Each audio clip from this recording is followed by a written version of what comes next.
Well, welcome everyone today. We're so excited to see you, and we're so excited for today's session.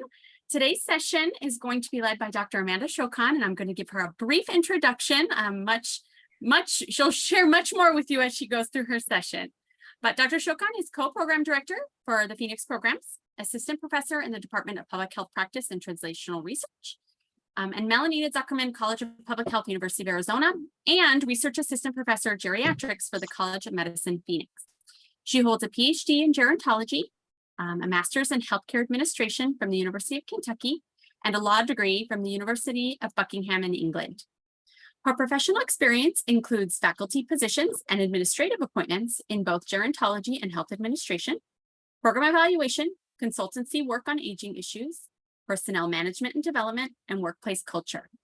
Her interests straddle the nexus of gerontology, healthcare, law, including elder rights and justice, elder abuse and mistreatment, cultural competence, LGBTQ+ and aging, long-term care, aging and healthcare navigation, health promotion and well-being, provider relationships, and workforce planning and development.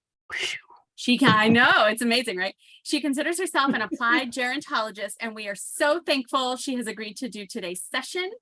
So please, I'm passing it right along to you, Dr. Sokan. Thank you so very much, Kim. And that always reads so much longer than it looks on paper. So I'm going to have to reduce that. There's really no need for all of that. So I'm really excited to be here. We're just going to jump on this because we don't have a lot of time. And I've asked Ms. Bands to please stop me when we have about 5 minutes to go. So if it starts to wave frantically, that's kind of where we are. I was really excited to see so much activity this last half hour or so on Padlet. So I'm going to share my screen and bring up Padlet so that we can take a look at that. So this is what Padlet looks like right now. Can you see that? I'm always just sort of struck by the level of creativity that we have. So this is what you have done. And this exercise is called Who Am I?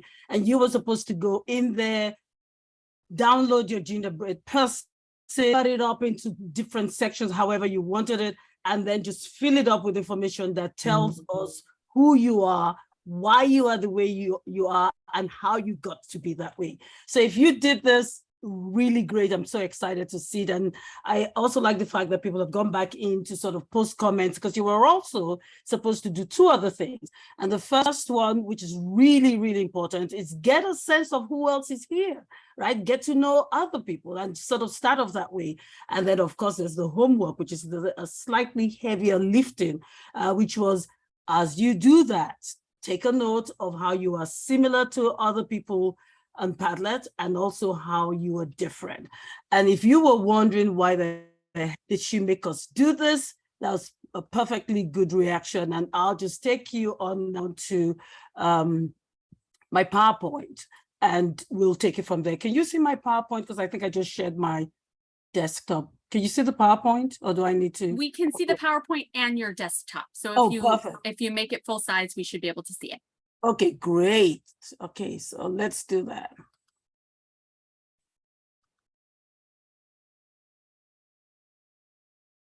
A little slow.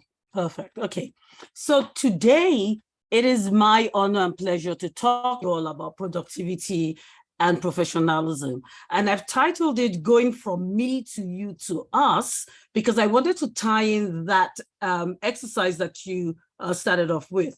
And so in your gingerbread person, you were talking to us about you, right? And that's where we started from. So you described yourself, or the things that makes you who you are, how you got to be that way. I'm hoping that in doing that, you learned something about yourself, because how often do we go around going, hey, who am I? And why do I think this?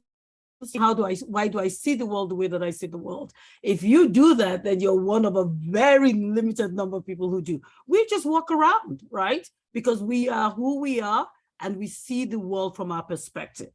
The second part of that exercise that asked you to look at the other people, right, to engage with them, and to sort of see how you're similar or dissimilar, or similar and dissimilar, because you should be both. Most of us are both. Well, is the next step. So that's going from you looking at somebody else and then saying, hey, how are they like me and how are they different? And hopefully, why are they different? You know, if they're different, and why are we similar if we are? Because if we put those two things together, then we can get to the point where we're really thinking more in an us, from an us perspective, right? And that's how we get things to happen. And we'll talk later on about how the us helps us when we're dealing with issues that relate to productivity and professionalism. So here's my roadmap.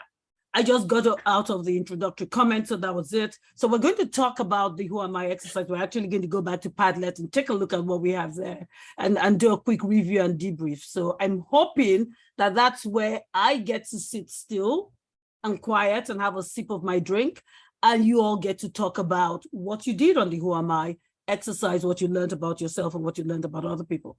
And then we'll talk a little bit about the relevance and application. I've sort of given you a sense of where we're going with that. And we're going to connect the dots. You know, what does all that stuff have to do with productivity and professionalism, right? I'm going to give you an example, a communication example that hopefully brings it together and brings it home to you so that you can understand or see where I'm trying to go with this.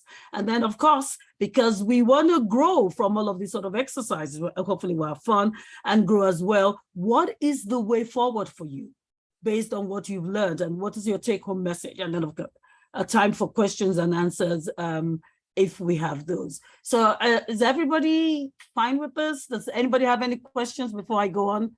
I'm very bad at monitoring chat, so I don't know. Let me see.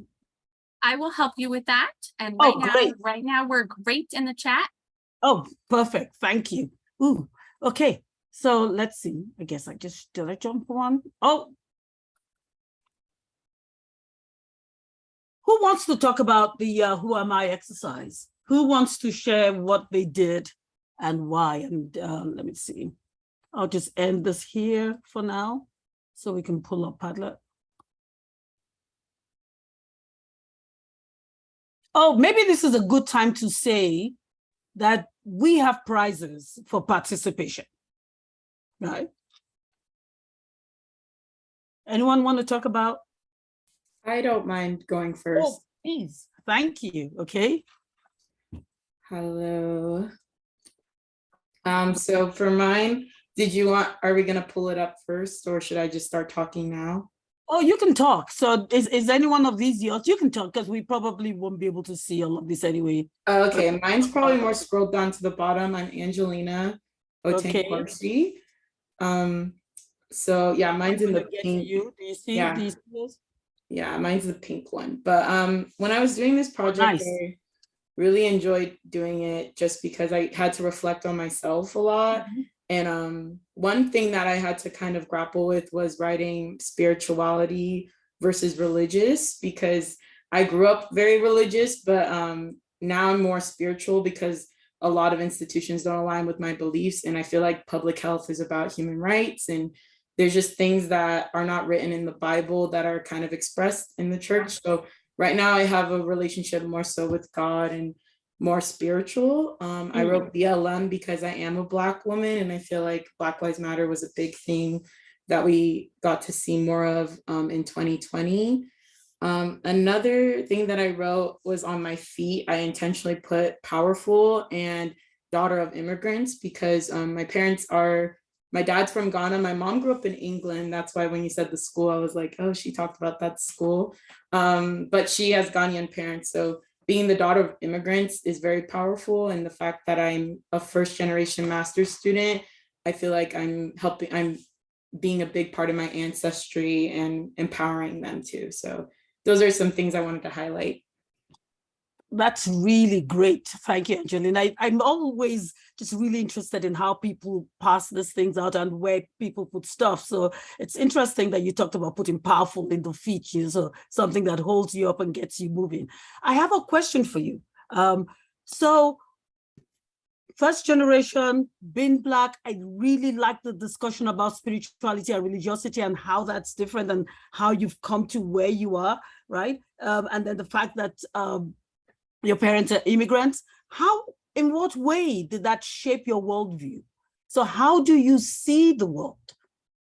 That's a very good question. I think I feel like a lot of African kids who grow up here can relate, but also being othered in the Black community is something that we grow up with. And I think having that shaped my worldview of like, oh, within the community, I still struggle to find acceptance having immigrant parents because there are people who have told me that, oh, I'm either not Black enough or I act white. There's like a lot of internalized racism going on in there too.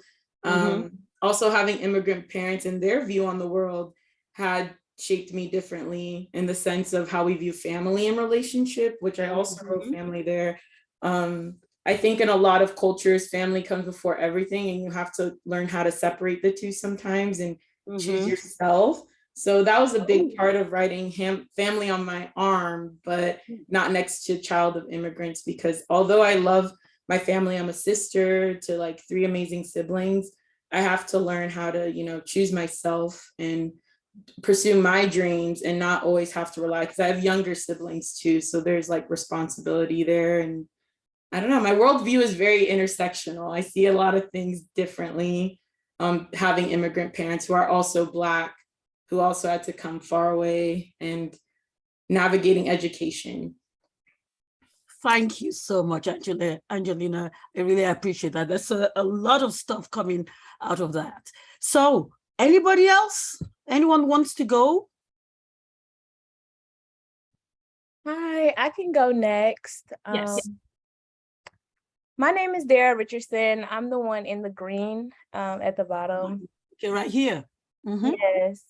So I just put a few things. I put creative, adventurous, organized, solution-oriented, family, health, leader, expressive, discipline, excellence, I can and I will, and doctor. And I chose these adjectives mostly because I just feel like these are things that I really resonate with and that describe me best.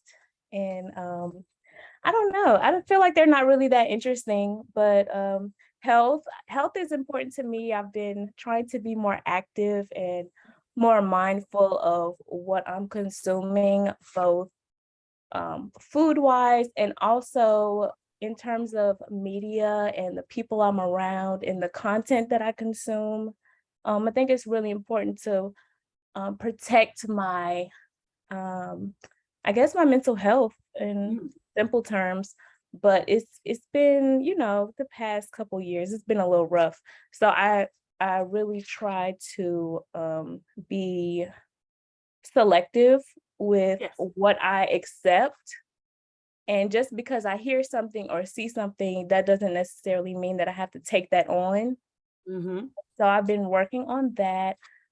Creative, I just love being artistic. I have creative and expressive. I feel like both are equally important to me.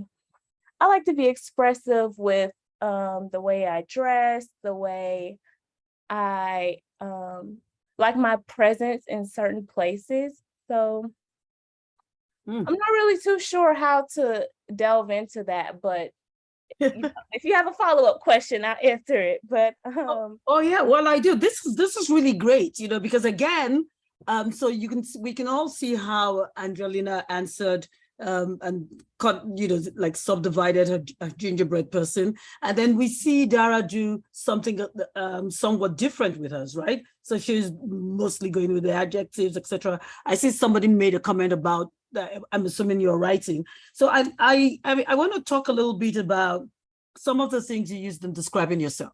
So you talked about being expressive, right? And I'm glad that you clarified that, because when you said expressive, I was thinking language, right? And then you said in the way you dress and in your presence. So that's expression in a different way. And if you hadn't clarified that, I would have been down the lane thinking about just language. So that's important. But you also talked about the fact that you're disciplined. So my question for you is, and selective, and the importance of mental health and just being creative. So my question for you is, if these are the things that define you, right, or that are important to you, what are your expectations of people? so like discipline, is discipline something that you think that we should all have, or is that something that you only require of yourself, or and is that something that you value when you come across it? So 3 questions, right? Is this something that Mhm. Well, it's funny that you asked that because I admire discipline in other people. I find it to be a very admirable trait. Mhm. So personally, I've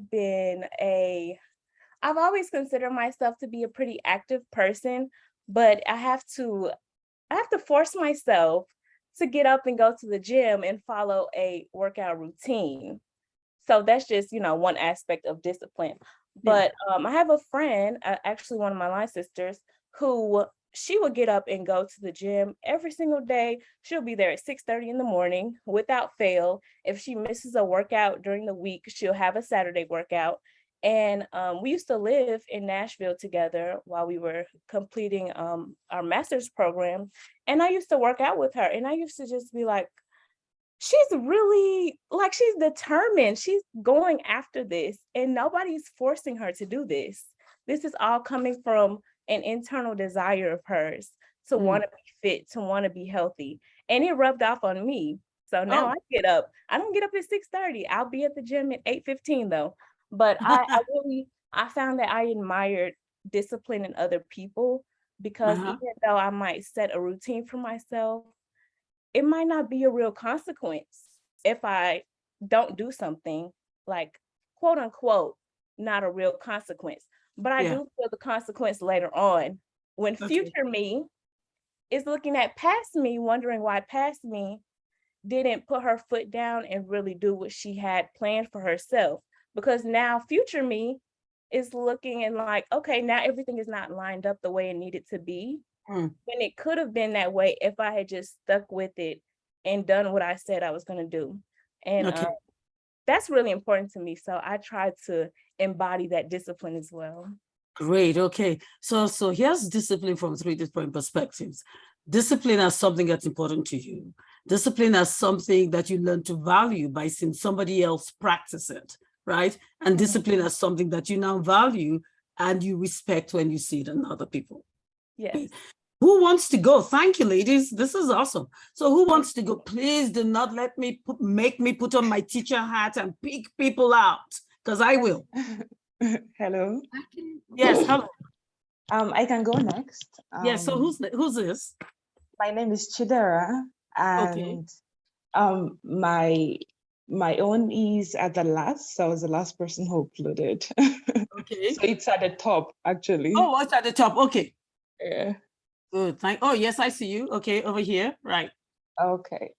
So it was a very wonderful exercise, and it's really helped me think. Although some of the things I wrote, I kind of had them on top of my head because I've had to think about some of those things previously, to kind of remind myself of why I'm doing what I'm doing and the things that I hold dear to my heart. Okay. So when I had to write them down, it was already in my heart because I had thought some of them out previously. Okay. But some of them that stood out for me recently was some of the things I wrote about being a Christian, about being Black, being woman, being annoyingly resilient. Okay. So the part of being a Christian, usually before now, I would say I'm a Catholic. And this was because I was raised by parents who are Catholic, and they're staunch. We go to mass every day. But then I got married to a man who is not a Catholic. And he doesn't believe in Catholic faith. And then I had to start thinking about which comes first, being Catholic or being Christian, which is more important. So I then started identifying myself. So I would say that before I would say I'm a Catholic, which doesn't mean I'm not a Christian, but because it felt more of who I am. But then the Catholic, being a Christian, is what I identify myself as now because of who I married and how it changed who I am. And then being Black, I'm from Nigeria, and if I'm asked to say who I am in Nigeria, I wouldn't say I'm Black because everybody's Black. So being Black is an identity I started using when I got to the US because, of course, there are differences in skin color, and I a lot of times I would find myself being the only Black person in the room.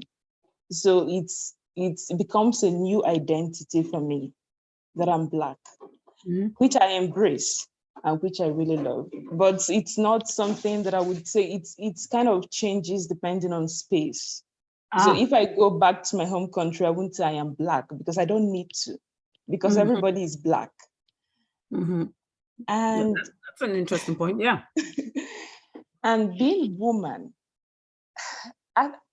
at first, I didn't think it was an important identity to embrace until I started thinking about schooling and thinking about motherhood and thinking about a lot of things which my husband thinks about but doesn't really, about being pregnant, about being. So I found out that it's harder in a way because then you have to go through a lot of changes which the other gender probably wouldn't.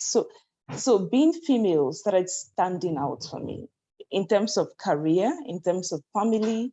So it became something important to me that I'm a woman because sometimes it requires more resilience than it would have. Okay, so this is great, Chidera. Okay. One quick question for you, and then let me just tell the gentleman in the room, I am coming for you because we've had 3 cases now. So just be prepared. So this is great. This is great. So this is interesting. So who you are is also shaped by space or what comes up to the fore in terms of how you see yourself, right? And I'm sure that sort of colors your worldview. So while you're in the US, it's interesting that being a person of color, being Black is something that defines you while you're here, but not necessarily when you're in your home country. And I also like this thing with the faith thing that you talked about, right? So again, depending on where, on the shift. So if we asked you to do this a few years ago, you would have led with I am Catholic. Yeah. Right. And now you lead more with I am Christian, right? Yes. Is there just a quick answer? Is there a difference for you based on how you've sort of dichotomized those? Is there a difference for you when now your focus is more on Christian rather than Catholic, as opposed to Catholic than Christian? Oh, well, in a way, yes, because now I kind of it makes it wider because as a Catholic, of course, I'm a Christian. But that's a great answer. Yeah, but then I'm focusing on the Catholic faith. Yes. But now I've spread it out, so it makes it wider. Yeah, so it's a broader umbrella. Awesome. Yeah. Great. Well, thank you. So that's Angelina, Dara, and Chidera. Jonah, hello. Where are you? Hi. Hi. I'm here. Yes, great. So would you talk us through, we could just keep it simple. You could just pick 1 or 2 things that you think really define you and set your worldview. I had to pick you because that comment about leaving your torso empty without much writing, I've been on an unfinished journey. It was too alluring not to talk about. Tell us about yourself. I thought that was my biggest takeaway. There are a couple of things. I mean, people have touched on their religion and spirituality. I wrote atheist on mine. I was raised Catholic. I've since changed my viewpoints on certain things just based on my experience. But I also have to say that my experience is very limited at this point. I feel like this journey represents what my blank space will ultimately be. I've been a student most of my life. Well, almost all of my life. And so this is kind of my segue into the professional and into the, into the world where I can make a space and make a difference, hopefully. Okay, great. Thank you, Jonah. So you know, this question is coming. I have to ask you, right? I know you have all of that negative space and the unfinished, your unfinished journey, but there have to be things that inform how you navigate the world now. So could you think of one or two things that sort of shape how you see the world? Oh man, that is such a good question. I would hold on. Let me pull up my gingerbread man. I have it right here. Yes. So I wrote down a couple of things that go hand in hand. So scientist, psychologist, my background is in psychology, and I very much think of myself as an analytical person who tries to keep emotion at bay, let's say, when making decisions. And so I like to think of my thought process and my etymology as an analytical one. Yes. Awesome. Right. And you can see how that shapes your world, right? Yes, or your definitely. view of the world. Awesome. Definitely. Well, thank you so much, Jonah. I appreciate you sharing that. And I appreciate the honesty of the empty spaces. Let me see. You can volunteer quickly before I come to you. Let me see. Oh, Alfonso. Is Alfonso here? Hi, yes, I'm here. Sorry about that. Oh, you're fine. Definitely for me, I think like looking at my gingerbread man, for me, like the main thing is I put the two main things on like my head for my gingerbread man, and I put first generation college student. I am also a child of immigrants. My dad is from Mexico and my mom is from Guatemala. And just kind of like living off of their experiences and growing up further into who I am today, it has definitely morphed like the way that I think and the way that I perceive the world through my education that I was able to receive. Yes.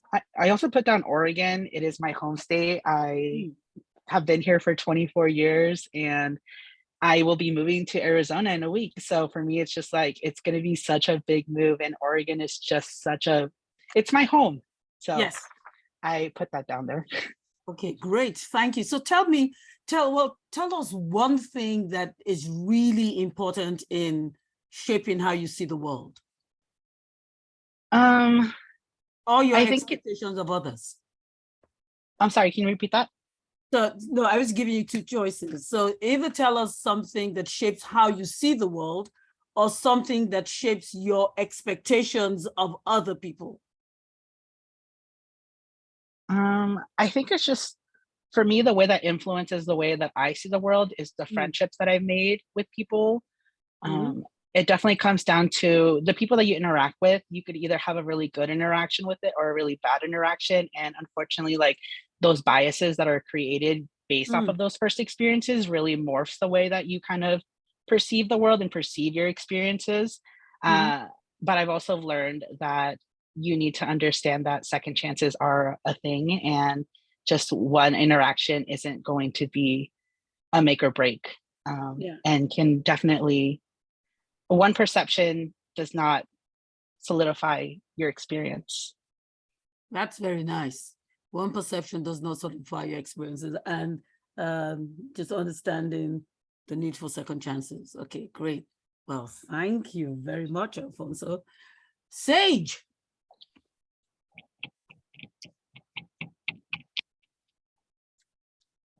Is Sage here?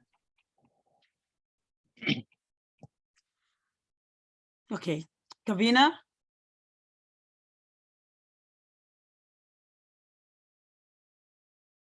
Not here. Oh, not here. Okay, so let me see. I just love the say that the perfectly straight lines. Ooh, Rachel. We have a couple Rachels. Which Rachel do you Oh, mean? Rachel Hinkle, right here. I'm here. Hello. Okay.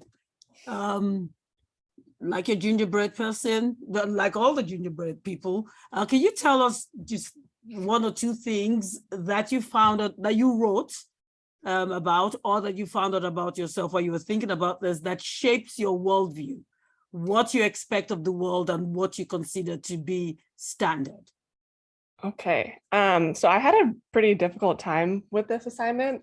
I guess I haven't spent a lot of time being introspective and kind of sitting in silence with what I think my values are. So it was a good challenge. The first one that I wrote down, the first space that I filled in that was really easy for me was my Peace Corps space right at the top. I spent 2 years in Guinea with the Peace Corps. And I think that has had such a profound impact on my life. And one of the things that I wanted to include on my gingerbread person, but I didn't know how to illustrate or explain, was how much I value and how important I think it is to share time, share meals specifically with people of other cultures and other backgrounds. Oh, wow. I've gained such a, I don't even know how to really put it into words, but I've gained such a respect for people that I wouldn't have otherwise thought I'd spend time with just by sitting and having a meal with someone. And I think that you can learn a lot about someone's background, about someone's culture, just by sitting and taking the time to share a meal. Because, I mean, we all need food to survive. And so if you can sit down and share a meal that means something to you, or share a meal with someone that means something to them, it's such an easy transition into really important conversations, I think. And just my 2 years in Guinea really like hit that home for me, because most of the meals are shared. You kind of sit down with a whole group of people and everybody shares out of the same plate. And so it really gave me some perspective on sitting and listening and just taking the time to learn about other people. And I think that a lot of the issues we face in the world today is just because we don't take the time to sit and listen and learn about people. Well, thank you so very much, Rachel. This is why I enjoy this exercise, right? I learn so much that's useful just in navigating the world, right? And how you never know what to expect, and the things that, the ways in which each one of us are just a little different, and yet there are things that we share in common. So I think it was Dara, it was either Dara or Angelina, I forget, who talked about family, probably Dara, who talked about family and talked about the fact that all of us, family seems to be important to everyone. But again, the way that we position ourselves in relation to our values on family might be different. So talking about choosing self and being mindful of keeping that space, that sort of thing. You talked about your experience with people in Guinea, and I think that I'm fascinated by the fact that you said this was difficult because you hadn't actually ever thought about that. But most of us don't, right? We come up with things like, if you ask me who I am, I could say mother, teacher, this person, that person, right? But there's that other deeper layer where we start talking about, but why am I these things, and why is it that that's how I define myself? What is it that it means to me to be that person? How does that translate into how I see the world and how I value other people? And that's where this exercise comes in. And I wish we had time to have everyone share, but thank you so much for what you all have shared. While I'm moving this down to back to my PowerPoint, anybody want to tell me, what was similar and what was different? So we already have family as something that a lot of people talked about. What was different? In what areas were we different? Just one or two. I think, hi, my name's Bree, by the way. Yes, hello, Bree. I think something that I did notice was obviously in celebrating differences is like how we are such a diverse group of people coming together in this group and sharing all of our experiences for more of like a shared purpose in helping other people and helping our communities and giving back to, the people we love and the people we also want to support in our lives. That's great, Bree. Thank you so very much. So here's really quickly why we do this exercise. We may not think about it, right? The fish that's in water never says, oh, why am I in water, right? Because that's their natural environment. So as long as they're in water, they're going to be okay. You take the fish out of water and put it on land, all of a sudden, right, there's going to be issues. It's like, well, what is this? Where am I? This is not working. The same happens if you take the fish out of salt water, if it's a saltwater fish, and you put it in a different type of water, right? So it's important for us to go back to sort of think about who we are, right? And why we are the way we are, because we have a default setting. Your default setting is simply where you're most comfortable, the fish in water, right? Or the saltwater fish in saltwater, right? When you take the fish out of that water and put it in water that's not salty, right? They might, I'm not sure about this, still be able to survive, but they're not going to be as traumatized as when you take them totally out of that medium.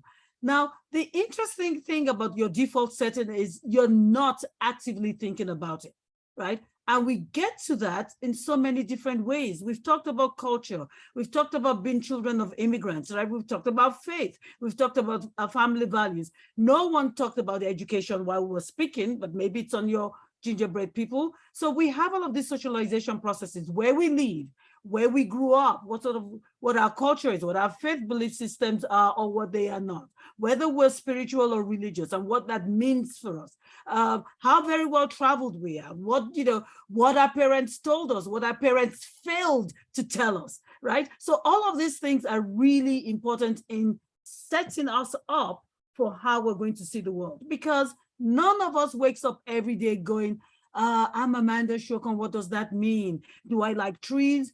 Do I like vegetarians? Well, how do I feel about LGBTQ people? Am I a person of faith? Does Black Lives Matter? Or is it all lives, right? We don't do those things because it would take so much time. So all of us have shortcuts. We call them heuristics that help us navigate the world and all the information that we have. That together creates the lens through which we see the world. It colors our perspectives about things.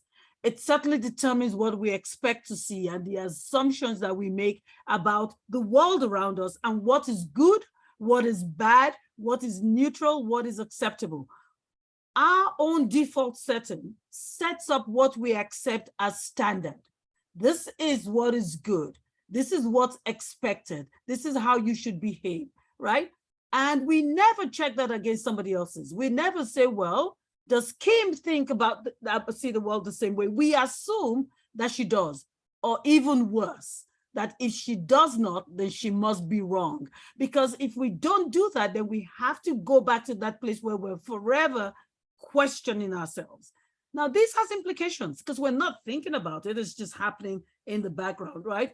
It has an effect on us, on how we position ourselves in relation to other people, how we consume information, what we decide are facts or not facts. I mean, just take a look at our country in the last 2-4 years, and you can see that happening, right? It colors how we understand stuff, even problem identification. And this is where it starts to become really important when we go out as public health professionals. What you identify as a problem is colored by your default setting. And more importantly, the solutions that you create are colored by your default setting. How we communicate and what we expect, all of these things are colored by our default settings. So how do we position ourselves for success? We need to be self-aware. All of the things that make us who we are, it's not a judgment situation. It's not whether they're good or bad, right? It's just whether we're aware, because each one brings value. But you need to understand what's tugging your chain at a particular point in time to be able to decide how much power it's having over you, how much influence it's having on the way you see things and other people, and how you receive them and their ideas, et cetera, et cetera. Because if you know what's operating, then you can hopefully check it. You can say, maybe this is not, this is me thinking like fill in the blank, and it's not negative, right? And maybe that's not the hat that I should be wearing now. And if we had more time, I would give you my own story. I'm a storyteller. I'd tell you about my own experience and how being the different people that I am, right? And it's not about Dr. Jekyll and Mr. Hyde. It's just the different places that I've been, the different things that have shaped my worldview. They're all in this person, right? And every so often they change and they determine what what I'm going to do or who I am. So we need to celebrate those differences and we need to acknowledge those similarities. Kim's hand went up because there's more that unites us in our common humanity than the things that separate us. Everybody brings value, and knowing your default helps you control how it operates, right? But the reason that this is important is because if I recognize that I'm a product of all these things, right? And those things are not necessarily shared by everyone, I can see how somebody else might be slightly different or very different than me. And more importantly, I might be able to extend grace. And when we extend grace, we create that space where we question, right? Or where we allow other people to be their authentic selves, because we recognize that we are not the standard and that our reality or perspectives or perceptions about the world are not universal. When we can do that, we can leave space for tolerance, we can leave space for forgiveness, and it does a whole lot. It empowers the way that we communicate because we check our assumptions, our rationale, and the purpose for doing things, right? What does all of this have to do with productivity and professionalism, right? It's about creating a work ethic for success, right? So I came up with these two things, productivity and professionalism on different hands. So productivity is how you manage your time. It's being accountable. It's dedication and commitment. It's effective communication. It's about relationships and what we call emotional quotient, right? And you can see how each one of these things is tied to your default setting. So if we went back to Dara and being disciplined, right? Discipline is also about time management. And you can see how if she worked in a group with people who lacked some of that, that might be a challenge, right? Because then it's the frustration working with them. But if you understand where they're coming from, or if you leave that gap, then we might be able to work better together. And then professionalism, on the other hand, is about how we work together, right? So it's respectful and courteous interaction, it's ethical conduct, right? And it's appropriate behavior. Two examples of how we want to be, how we should be. And we start practicing and working on that within the context of school before we launch ourselves out there as professionals, right? And each bag of tricks, regardless of how you pass it, right? Communication is what ties everything in, because it's how we get out of ourselves and we connect with other people. And it shows up in our behavior because we're communicating through that. It shows up in our attitude because we're communicating through that. And it definitely shows up in our language. So one quick example, let's take email, right? It's one of those things that we always do, right? We're emailing our teachers or we're emailing our group members, we're emailing people. And I wanted you to see this is a real example of an actual email that a student sent, right? Hey, can you tell me how to do number 4 on the problem set? I know you went over it in class, but I have had a very long week, laugh out loud, test, ha, ha, ha, and I lost my notes. Please help me. Professional email or not?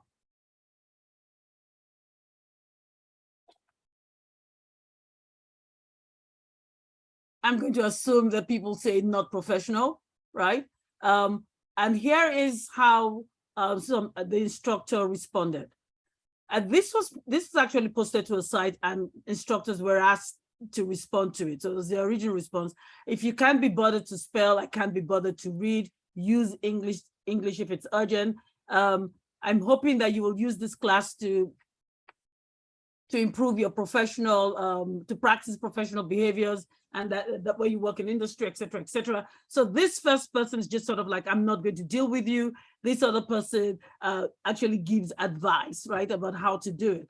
But then we move on to somebody else. And you can look at this later. This person just says, dear professor, I need a science class to graduate. Can I get into your general field class? And the professor's answer was, their student's name, I'm sorry, but you'll need to be more specific. I'm teaching 4 field classes this semester, and the student never got a reply. These are things, I use the example of faculty, but these are things that happen in all kinds of relationships, right? Student services staff, advisors, admin staff, et cetera, et cetera. Now, what is my point?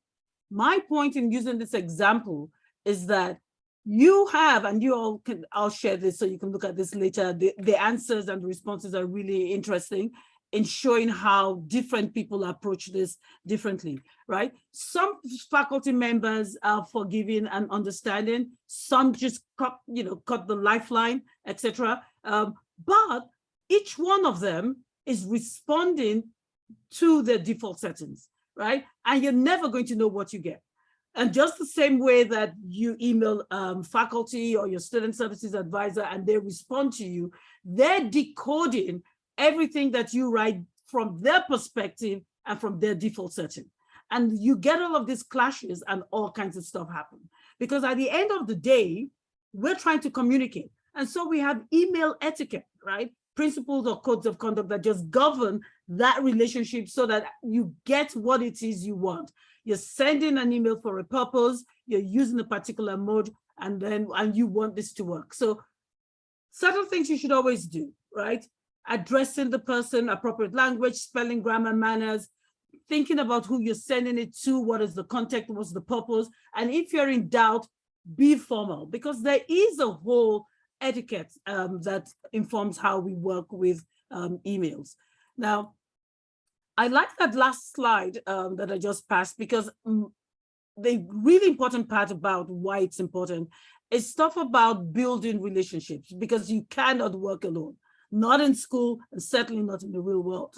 It's about how you represent yourself. And at the end of the day, you want to be successful and effective when you communicate.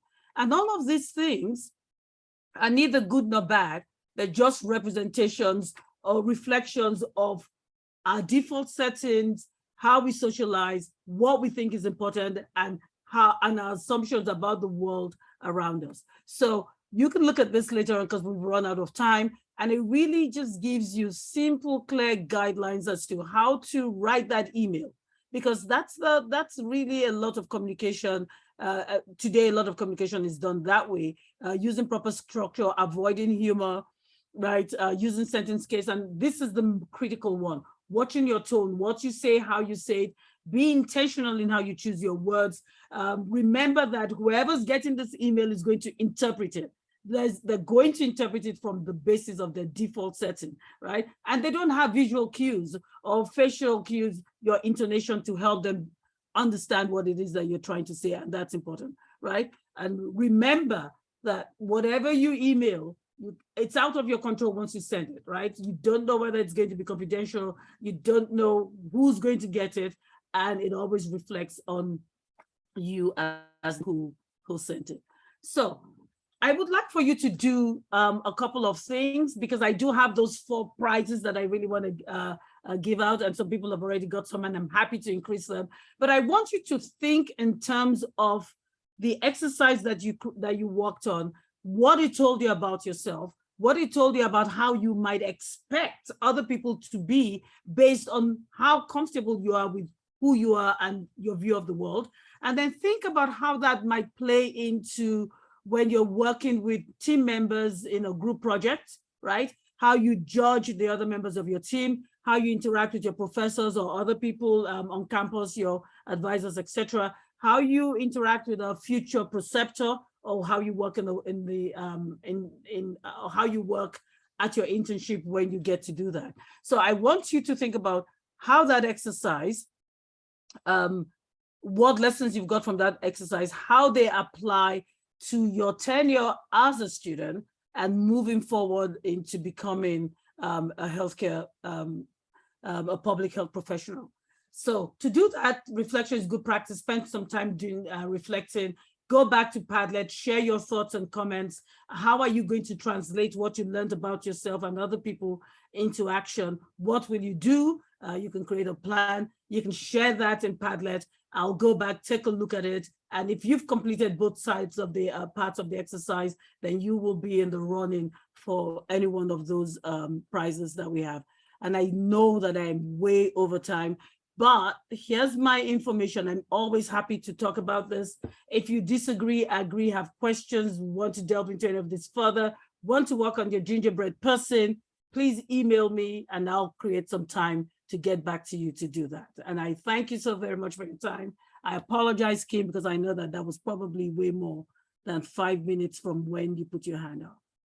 You went 5 extra minutes and they were lovely and we so value them. Next year, we're going to give you more time because I think Thank this is you. something that we could just really dive into. If you're willing, I would love to post not only the recording from today's session, but the PowerPoint as well, Yes. so students can go back through it. Because I think there's some really, really valuable information in there. My thanks to the students who shared your gingerbread folks, everyone who posted them, those who shared today. Really, really engaging group, and I really appreciate your thoughtfulness and the activity and what you shared. It's really amazing. So that ends today's session. Thank you, Dr. Sokan, as always. We so value your time, your expertise, your perspective, and how much you seem to enjoy, and I know that you really do enjoy learning about our students and engaging with them. And so it's wonderful. Thank you all. Thank you all, and thank you so much for sharing. I'm going to be going back to Padlet, so please post your stuff. Thank you.